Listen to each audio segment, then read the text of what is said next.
Good evening, ghoulies and ghosties and long-leggedy beasties. This is Alex, coming at you from the underworld, and welcome back to another episode of...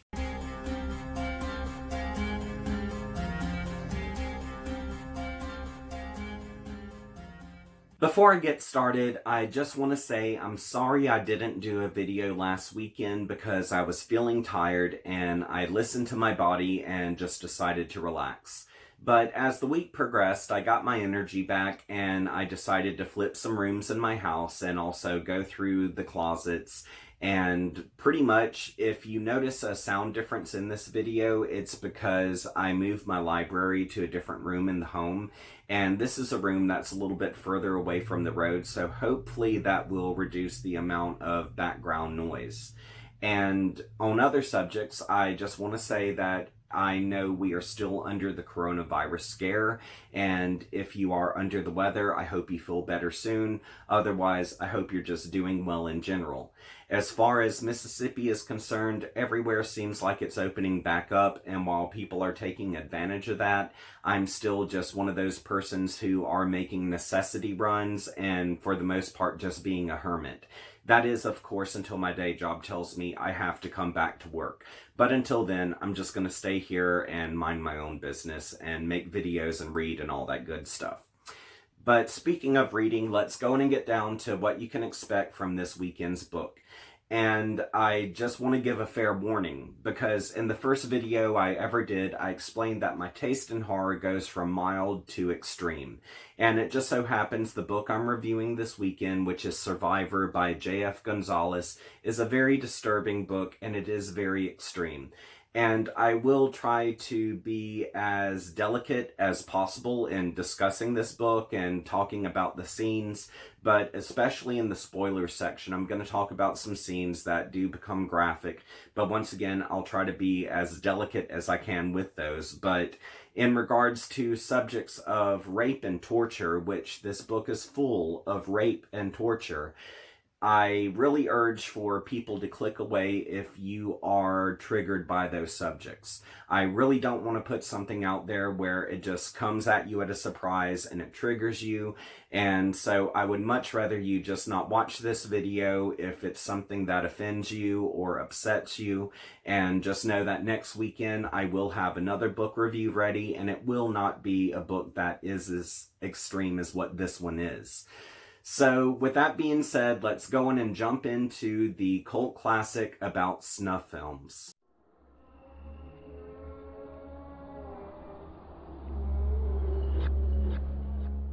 Unfortunately, I don't have a print copy of Survivor by J.F. Gonzales, but it is available in print and ebook, so getting a copy is not hard to do whatsoever. Now, with this book, it does open up with a prologue that sets the stage for the horror that has yet to come. And with this, it's set in 1955, where we are introduced to the characters by the name of Mabel and Bonnie, which Mabel is a strong pillar of the community, especially with her church, and she's a housewife as well. So just a typical lady of the time. And with Bonnie, she's a teenage girl who's been helping Mabel out with a few church activities, but somewhere along the lines the two have become secret lovers, and this leads us to the day when Mabel lures Bonnie into her basement for some light S&M and bondage. Well, once I get down there, Mabel ties Bonnie up and fingers her to an orgasm, and as soon as Bonnie reaches that orgasm, Mabel runs around and sucks her eyeballs out and then eats the poor child's eyeballs. And this is all nothing but something that is satisfying Mabel, because Bonnie is freaking the hell out. So because of this, we see that the book we are going to read is going to be one that is extremely disturbing and is very sexual.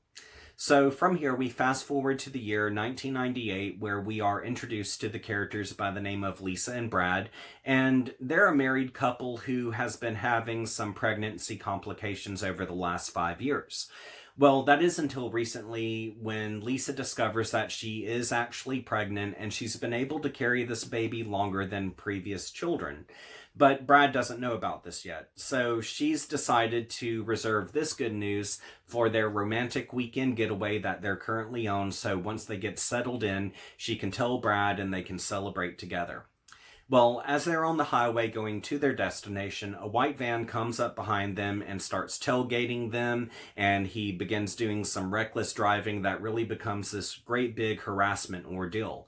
And as the tensions begin to rise, you have where a highway patrolman pulls Lisa and Brad over, and once he does that, the white van pulls over with them. And the highway patrolman explains to Brad that the man in the white van, who is named Mr. Smith, has called in and placed a citizen's arrest because Brad has been doing some reckless driving and endangering the lives of others. Well, because of the time of day it is on a Friday, Brad is not going to be able to see a judge until Monday morning, so they arrest Brad, and Lisa gets a hotel room nearby the jail, and as she's getting all of her ducks in a row for Monday, it becomes later that Friday night, and you have where Mr. Smith has followed Lisa to her hotel, where he breaks into her room and kidnaps her. And once he has her in his van, he explains that she is a very valuable asset because someone has paid really good money to see someone like her get tortured, raped, and murdered on film. So now, with nothing left to lose, Lisa has to do whatever it takes to not only save herself, but her unborn baby.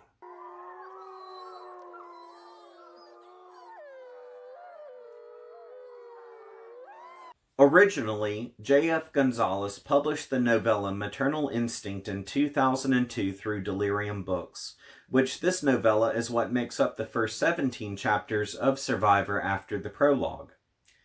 During an interview with Bookgasm, Gonzales explains this section of the novel was inspired by a real-life experience regarding road rage. The snuff film aspect came about because Gonzales had caught the story of a pornographer who had been arrested for making crush videos. Upon seeing that news, he considered that if people were sick enough to watch crush videos, there was worse out there. Since Survivor's 2004 release, critical praise had been to the author's favor, and upon its additional release in 2006, the New York Times hailed Survivor as a book that pushes your eyes off the page and brings them back. Although Survivor was originally published by Midnight Library in 2004, it was published again by Leisure Books in 2006. And in the author's note in the 2011 Deadite Press edition, Gonzales states the 2011 edition is his preferred edition as past publications of this work suffered from mistakes that were great and small. Fun facts. Here's some information you might not know about J.F. Gonzales, and unfortunately there's a sad fact as well. J.F. Gonzales said upon writing Survivor his goal was to disturb the reader.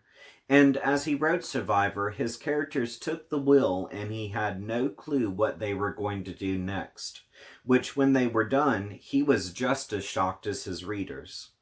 Also, in the Bookgasm interview, he said he did disturb himself while writing Survivor, and writing about human monsters was depressing.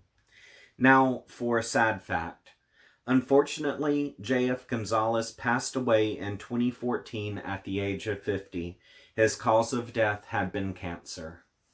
Now that we have that covered, it's time to move on to the spoilers section of this video, which this is going to be where I discuss some scenes and character development that could ruin the experience of this book for you. If you wish to skip this section, just scroll down to the comments and you'll see that I have a pinned comment at the top with the timestamp in it. If you click that timestamp, it will redirect you away from the spoilers and bring you to the thoughts section of this video. You only have 17 seconds to do this, so ready, set, go.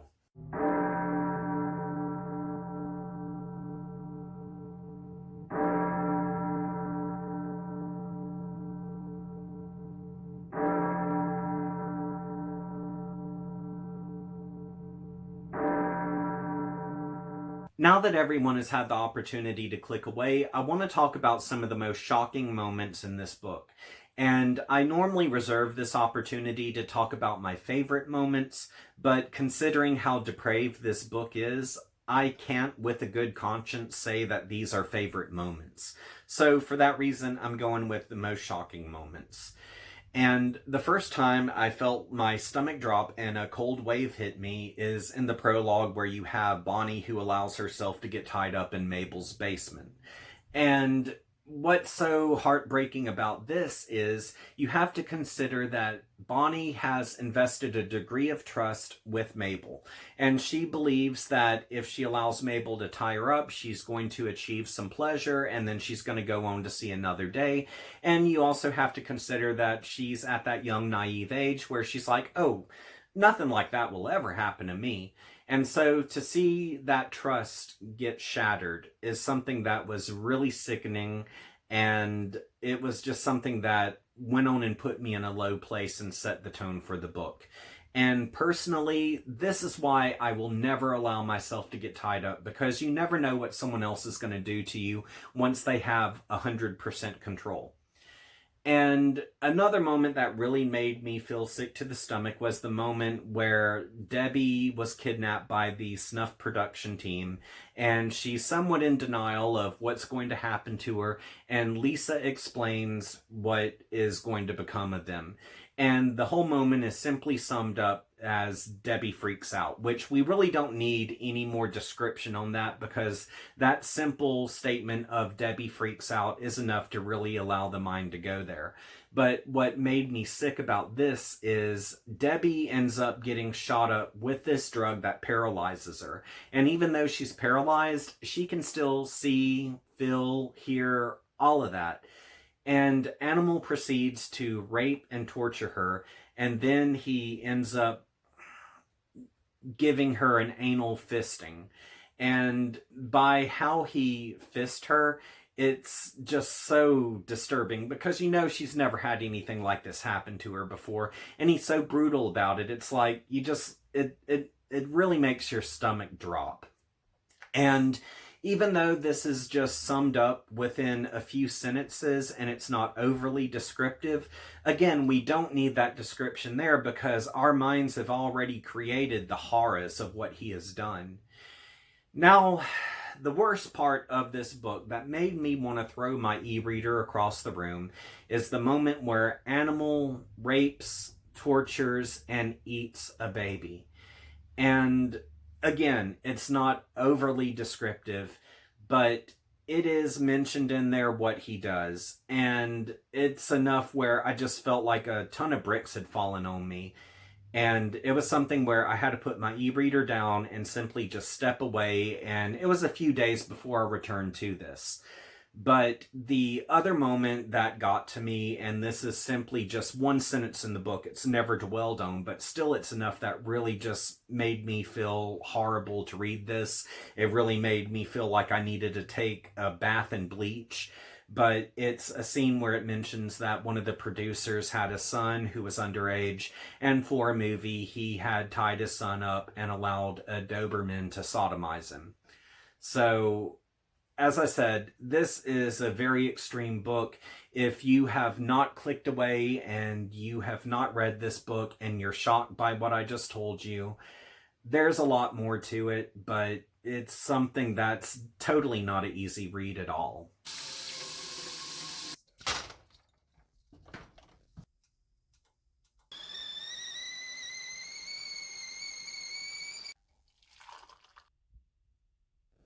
Due to the disturbing subject matter in this book, I'm not going to crack any jokes here because it's just going to feel like poor taste. So I do want to address, though, some of the characters I want to bitch about, and the biggest dumbass in this book is Officer Lansing.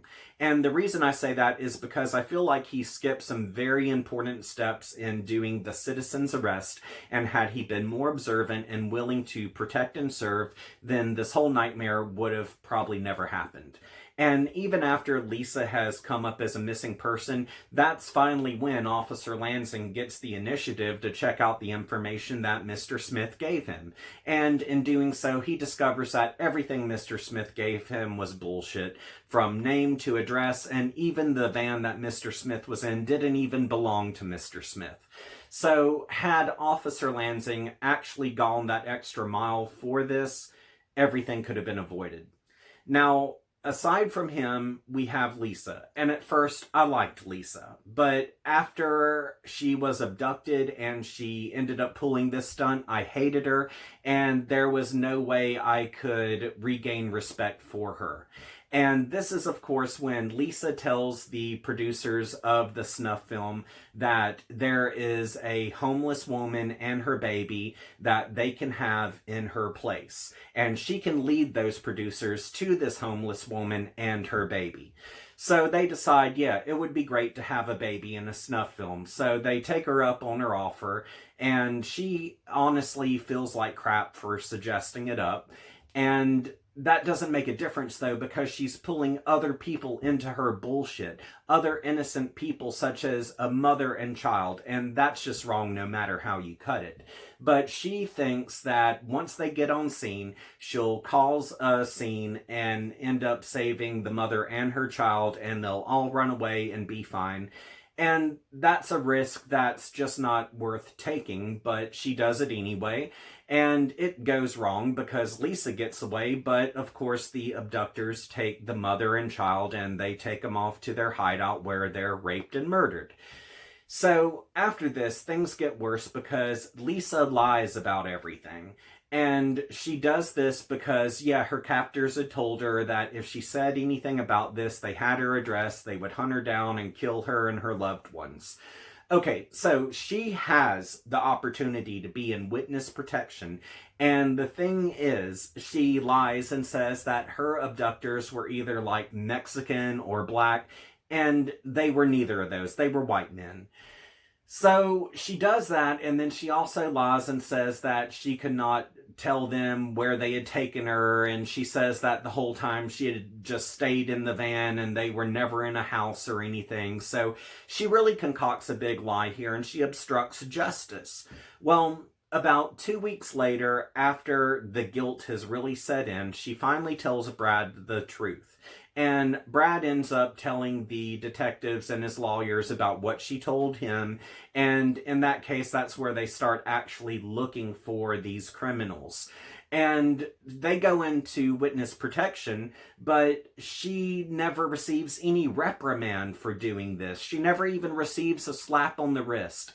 And even though I knew that she would eventually kill herself because of this decision and she would not be able to live with the guilt, when that time came, I just didn't feel sorry for her anymore.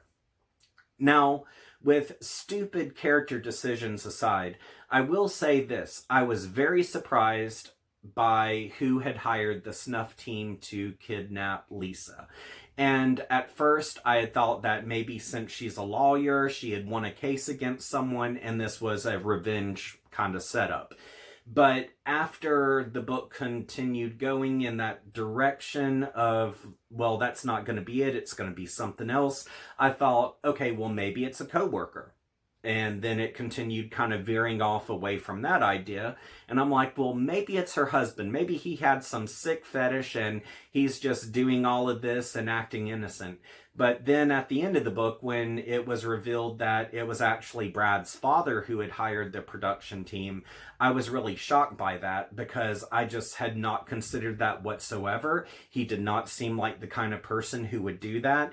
And the book does stress this quite a bit, that the people who are into this scene are the ones you would least suspect. And that's something that is very frightening to me.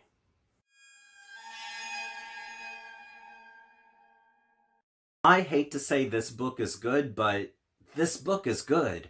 And it's not because of the gore and the brutality of it. It's because Gonzales knows how to hold the reader in suspense. He knows how to create a strong plot, he knows how to develop strong characters, and he knows how to throw in curveballs at just the right places. And these aren't things that I was considering to find in a book about torture porn. I honestly thought that, it was just going to be from beginning to end, nothing but torture, no real plot or anything like that. But I was really surprised, and I became very invested despite what all goes down. And truth be it, if you take away the brutality and the gore to this book, it ends up becoming a suspense thriller. And another thing I really appreciate about Gonzales is he doesn't just dwell on one scene. Like, he doesn't take a brutal rape and expand it on for pages and pages. He pretty much touches on the subject with a few sentences and moves on.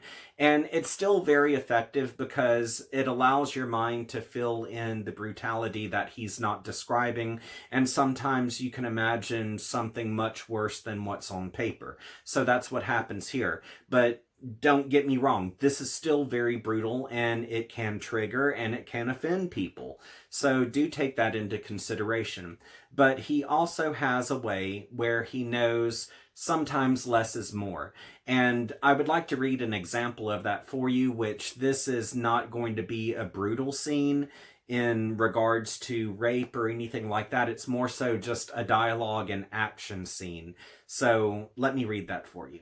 All right, how to get my glasses. When the sound of the van's engine receded in the distance, Debbie asked Lisa again. Lisa looked down at the woman. How well do you know Tim, and what's his last name? Debbie opened her mouth, closed it. His last name is Murray. I don't know him well, I guess. I mean, we're neighbors. I see him and his friend Jeff and their other friends up here every so often, but... Listen to me very carefully, Lisa said, and try not to freak out. I know that will be hard to do. It took all of my willpower not to collapse, and if we're going to get out of this, we're going to have to work together. You and me, okay? Debbie nodded, her face stony, and then Lisa shuffled closer to Debbie and told her, and Debbie did freak out. Character-wise, I really appreciated how Gonzales created his characters. And each of them had a very unique background that really enticed me to keep on reading, because had the book been nothing more than just sex, murder, and gore, I probably would have tapped out about 30 to 40 pages in. But considering it did have a strong plot and strong characters, this is why I kept reading. And what I found really interesting is how each person who got into the snuff film scene had a different reason for getting into that scene. And I think that if Gonzales had simply picked just one reason, it would have become repetitive and boring. But with his characters, for example, one person got into the scene because the money was good, so he started producing snuff films due to what he was getting paid. Then you had another person who got into the scene because when she was doing a bondage deal with her lover, she accidentally killed him, and she discovered she liked sex and death combined. Then as far as the sadistic aspect goes, you have where one guy got into the scene because when he was a kid, his parents really warped him by making him believe the only reason you have sex is to reproduce. And even then, it should only be with your married spouse. And again, this is only for reproduction. Even with your married spouse, you are not supposed to have pleasure from this. It's only to reproduce. And so with this getting pounded into his head, his father would come home most nights drunk and try to rape his mom.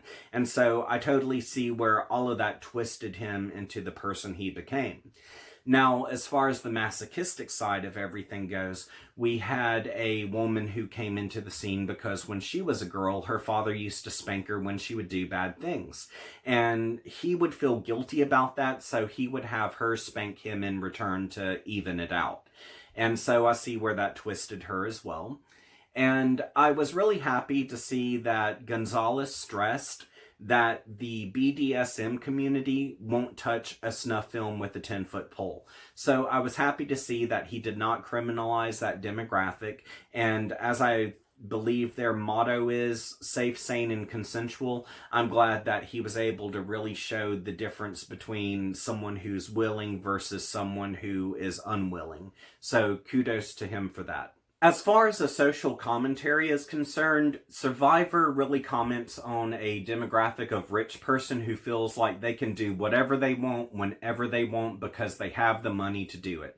And in this regards, let's say, for example, a rich person wants to see someone get raped, tortured, and murdered on film. Well, as long as they have the money to back it, someone out there is just as depraved as them to produce it.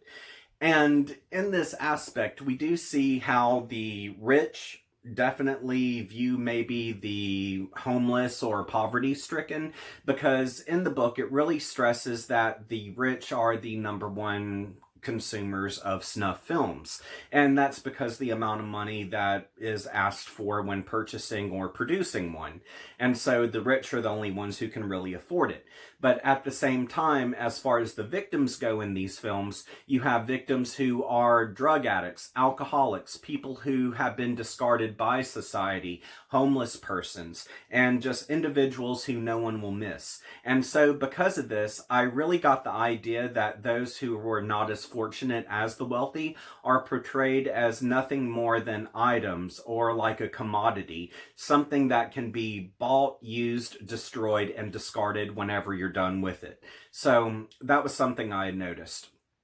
And another subject that the book focuses on is how closeted criminals could be the sweet little lady next door. It could be that nice little grandmother who's been baking you cookies.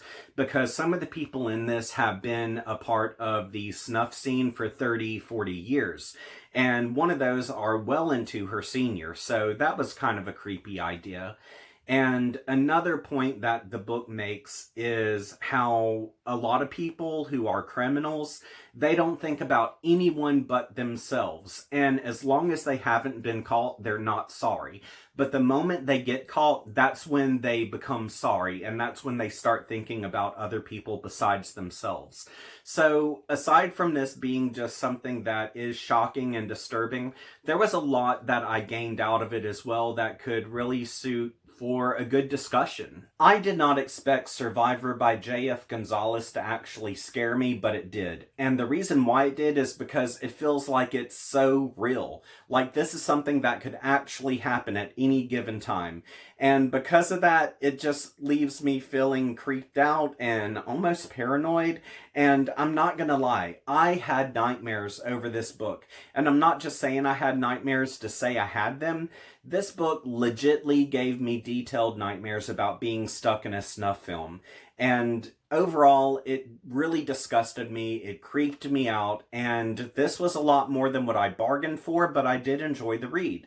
And as I've said, this book is very extreme, it's very brutal, and if you are easily offended, you should not read this because it probably will trigger you on a few different subjects. But as far as being a fan of extreme literature, I would highly recommend this to other people who want their limits to be pushed or to really be creeped out, especially late at night. So I do recommend Survivor by J.F. Gonzales. On to the questions. My first question is, what is an extreme horror book you would recommend for me to read that maintains a strong plot and strong character development? Load up the comments. My second question is, do you enjoy reading or watching extreme horror? Why or why not? Personally, obviously, I don't mind reading or watching extreme horror every now and then because I feel like it is still a form of scare. I mean, you have other scares out there already, like the creep scare where it feels like something is coming up from behind or watching you. And then there's the jump scare where something jumps out of the closet and makes you jump in return. And with the grotesque scare, which is like what Survivor is, it's something that pushes the reader or viewer to the edge or over the edge. And it puts you in unfamiliar territory that I consider to be frightening. And because of the repulsion that comes with this, it can really be effective in a scare sense. So that's why I don't mind exploring this subgenre of horror every now and then. So load up the comments on how you feel about it. I'm eager to see the diversity in answers, so please load up comments on why or why not. And with that covered, it's time to close the video. And before I do, I would like to say thank you to Lisa G and Joseph Baylot for contributing to my Patreon account. If you would like to contribute as well, I have two options. One is $5 a month, where if you were to select that tier, I would mention your name at the end of my videos. And plus, if you're a creator, I'll mention your profession as well. And if you want to do the $10 tier, you'll still get the shout out at the end of my videos. But once a month, I'll send you over a photo of my photography, and you can print it, share it, do whatever you want. It's up to you. But that's available if you go to the description section of this video and just click on that Patreon link. And if you would like to connect with me on social media, I have links for my Facebook, Twitter, and Instagram in the description section as well. And if you haven't subscribed to my channel yet, be sure to do so, because I have more videos coming in the near future. And don't forget to hit that notifications bell. And also, this is Memorial Day weekend, so happy Memorial Day, everyone. And I hope that you remain in good spirits. I hope you remain safe. And if you decide to drink, definitely have a designated driver with you. And until we see each other again, I hope you have a great week and sweet nightmares.